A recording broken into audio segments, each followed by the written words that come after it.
Hugh Killen, you're Managing Director of Impact Ag Partners in Australia. Tell us about what Impact Ag is doing. Firstly, Jackson, thank you for having me today. Impact Ag Partners, we're an asset management and an investment firm. We've been around for about 10 years.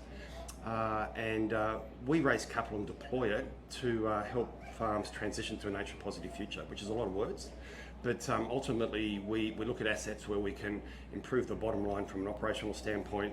We then stack on things like soil carbon on top of that, biodiversity, and now we look at natural capital, and that means a more profitable, more healthy farm, and our investors actually, it's a product they're seeking out both here in America.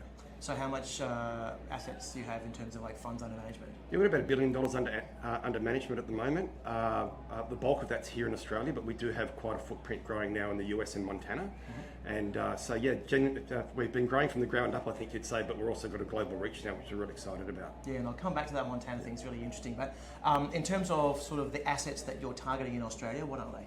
Assets we target in Australia, generally farms in high rainfall areas. We were born around thinking about soil carbon originally. We now think about natural capital more broadly, but for our investors, they want high rainfall, good production metrics, both in terms of grazing and also we do a lot of farming as well. And one of the core things that we try and do, or we do is we put soil carbon projects on top of the properties we buy. So we have a very specific kind of need where we want to buy properties. So generally high rainfall, southern New South Wales, northern New South Wales, a little bit in Queensland. And let's talk about the mix. You mentioned grazing, you mentioned sort of cropping. So is it mostly cropping? I mean, how are you going in the grazing space? We really love mixed farming. We think we know that animals actually play a vital role in terms of building soil carbon. The biggest issue we have as farmers really is methane. And we believe by getting the grazing practices right, establishing permanent pastures, the cattle play a really good role in terms of drawing down carbon and putting it into the soil. So we're actually all in terms of having animals in our supply chain. It's one of the reasons I really love it. But having said that, we do run broadacre farms now where we're actually changing the principles in the way that we farm that land, less fertilisers, different crop rotations, and trying to think about how do we do that more regeneratively as well. How big is the farm that you're looking to sort of buy?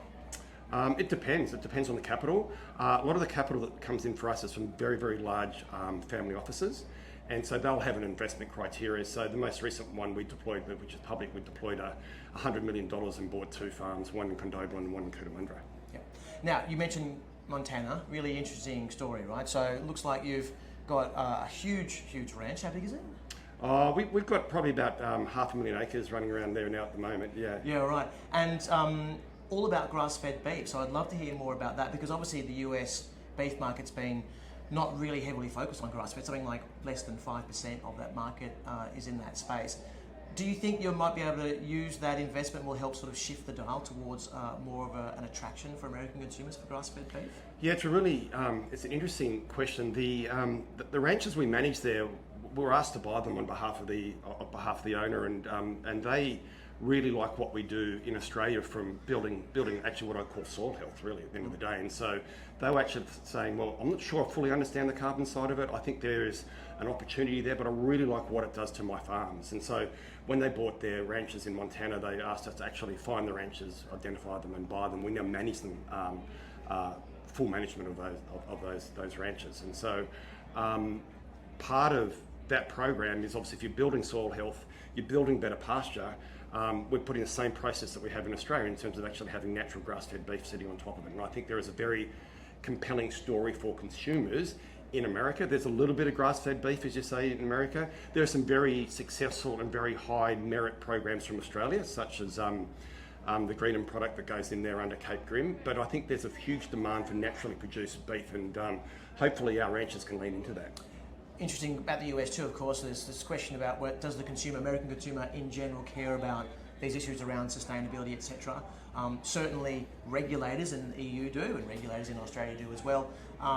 Is that play one that's more targeted at the consumer, or is it more targeted at the fact this regulatory kind of change is taking place at such a large speed and scale? Oh, I think it's both. I think the consumers could actually do better to educate themselves in terms of what they're buying from a food perspective. I know I'm guilty sometimes of taking the convenient option as opposed to sitting there and really understanding why I'm buying a piece of beef or a piece of lamb and really thinking it through. There is a sector of consumers that are very well educated and will demand it. You talked about regulation. That's coming.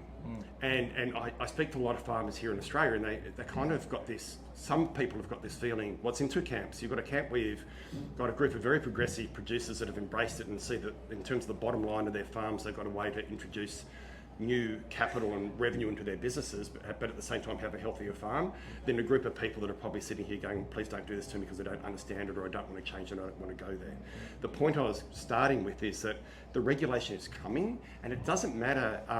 It doesn't matter on the regulation if it's happening here in Australia. If big food supply chains such as Nestle, Mondelez, McCain's, Mars, etc. are changing their supply chains and actually demanding different products, different requirements on it, it's going to happen anyway. So we might as well get ahead of it, I think, and start planning for it. Now, you used to be the CEO of AACO, one of the largest beef producers in the country. The market's is in a really interesting place right now, right? You've got the US herd at the lowest level.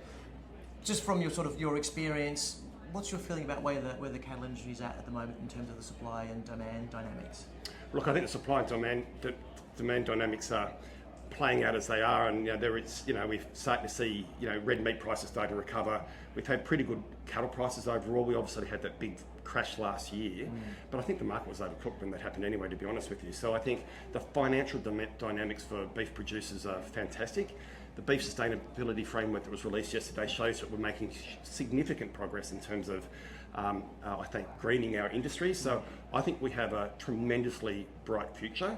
And Jackson, what I really like producers to start thinking about is, if I look at the production dynamics of my farms, how do I operate it more profitably?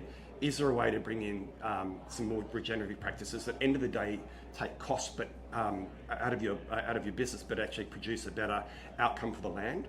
Then we've got things like soil carbon; it's another revenue, and then obviously biodiversity is coming later down the field. So for those farmers that are wanting to think about it in the beef industry, I think there's a huge opportunity. I'd love to ask your view too about the government, because obviously Albanese was here yesterday, Murray Watt's here today, and they're obviously kind of very engaged with this whole process of the net zero process.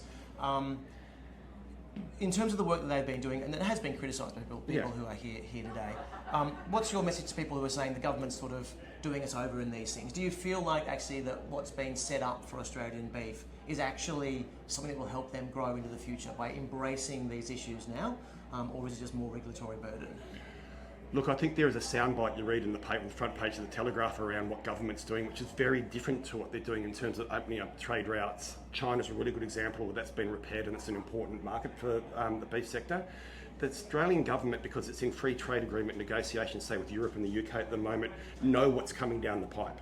And those very important export markets for us are going to put different requirements and different legislation on exports from Australia. And so they're doing a good job in ensuring that Australian product is at the front of the stage in terms of being able to be sold there, but they're also pushing back on legislation that mightn't necessarily be fit for us.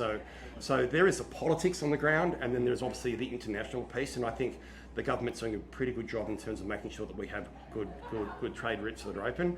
And I think they've been thoughtful in terms of how they will apply regulation here in Australia overall. And that's not a political comment on either side of the aisle. I think both of them have to play properly in this space. And the other thing that's important as well, if you think of, and this goes across different parties really, is the establishment of a compliance market from carbon in Australia is actually the envy of the world. And so if you're a beef producer in Australia and you want to be involved in a carbon project, we have the most highly sought after, recognised global compliance carbon credit in the world, and it genuinely is envy of all the markets. And so that's from government, and that's a good thing. And that's where you're putting your money, effectively. You're looking at that, what's coming down the pipe, and that's your investment thesis in a nutshell. That's it, and a lot of our investors actually have a very long time horizon, so they want to see an operating return today that actually meets their IRRs and the return hurdles they need. But they're also looking down the track and going, well, if I'm going to own this asset in 20 years or 30 years or 40 years, what can I actually put on the farm above my capital appreciation, my operating profit? Is there soil carbon? We're seeing a lot of movement in terms of farms now that are in the renewable energy zones in Australia, so biodiversity offsets, etc. So the production economics is shifting on these farms, and I think you'll find the farm of the future, and the beef farm of the future, is going to have very different and I think higher financial merit in the future. Hugh Killen, thanks very much. No worries, thank you for having me. Cheers.